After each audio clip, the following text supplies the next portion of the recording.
মধ্যপ্রাচ্যের উত্তপ্ত আকাশে বেজে উঠেছে যুদ্ধের দামামা। ৩ দিনে গড়িয়ে ইরানের বিরুদ্ধে ইসরায়েল আমেরিকার যুদ্ধ যেন তীব্র হচ্ছে। একদিকে যুক্তরাষ্ট্র ও ইসরায়েলের সামরিক চাপ, অন্যদিকে মাথা না নুইয়ে কঠোর অবস্থানে ইরান।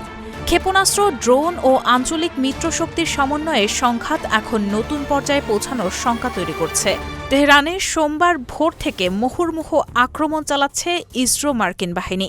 বিপরীতে পার্শ্ববর্তী দেশগুলোর মার্কিন স্বার্থে আঘাত হেনে চলেছে ইরান। এই পরিপ্রেক্ষিতে শঙ্কা জাগছে, মধ্যপ্রাচ্যের এই অস্থিরতা নতুন বড় যুদ্ধের দিকে পৃথিবীকে ঠেলে দিচ্ছে কিনা। শঙ্কা বাড়ার বড় কারণ, মধ্যপ্রাচ্যের আগুনে ক্রমেই জড়িয়ে পড়ছে বিশ্ব।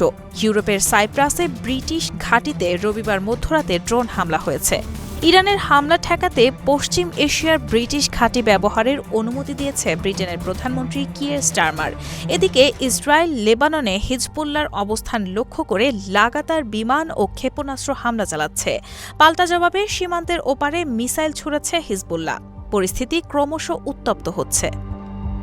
সৌদি আরবের মার্কিন ঘাঁটিতে হামলার পর ইরানের বিরুদ্ধে যুদ্ধে জড়ানোর ইঙ্গিত দিয়েছে যুবরাজ মোহাম্মদ বিন সালমান। আবুধাবি ও দুবাইতে হামলার প্রতিবাদে তেহরান থেকে রাষ্ট্রদূত প্রত্যাহার করে কড়া বার্তা দিয়েছে আরব আমিরাত। হামলা বন্ধে জোরালো আহ্বান জানিয়েছে বাহরাইন, কুয়েত, কাতার ও জর্ডান। তবে কোনো কথায় কর্ণপাত না করে ড্রোন ও মিসাইল হামলা অব্যাহত রেখেছে ইরানি যৌথ বাহিনী, যা ক্ষোভ বাড়াচ্ছে প্রতিবেশীদের। ইউরোপ যখন ইসরো মার্কিন হামলার পক্ষে অবস্থান ঘোষণা করেছে, তখন ইরানের পাশে থাকার কথা জানিয়েছে রাশিয়া, চীন, ভেনেজুয়েলা। কয়েকটি উৎস মতে উপগ্রহের মাধ্যমে ইরানকে শত্রুর অবস্থানের তাৎক্ষণিক তথ্য দিয়ে সহায়তা করছে চীন।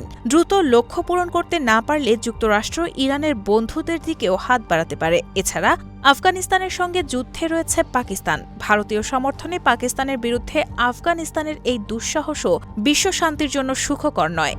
পরমাণু অস্ত্র ব্যবহারের ঝুঁকিও রয়েছে এই যুদ্ধে, যেটি হলে আঞ্চলিক যুদ্ধ পেরিয়ে তৃতীয় বিশ্বযুদ্ধের রূপ নিতে পারে ইরান হামলা। বিশেষজ্ঞদের মতে এই যুদ্ধে ভবিষ্যতের প্রধান অস্ত্র হয়ে উঠতে পারে ড্রোন, কৃত্রিম বুদ্ধিমত্তা নিয়ন্ত্রিত প্রতিরক্ষা ব্যবস্থা, সাইবার আক্রমণ ও মহাকাশ যুদ্ধ।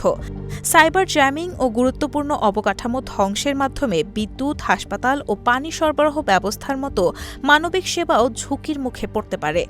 যুদ্ধ এখন শুধু ভৌগোলিক নয়, বরং প্রযুক্তি নির্ভর অদৃশ্য ব্যবস্থার ওপরও আঘাত হানতে পারে।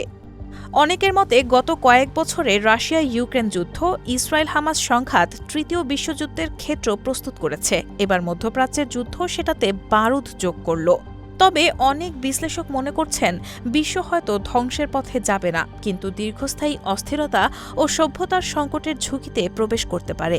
রায়হানা হক মুন, RTNN।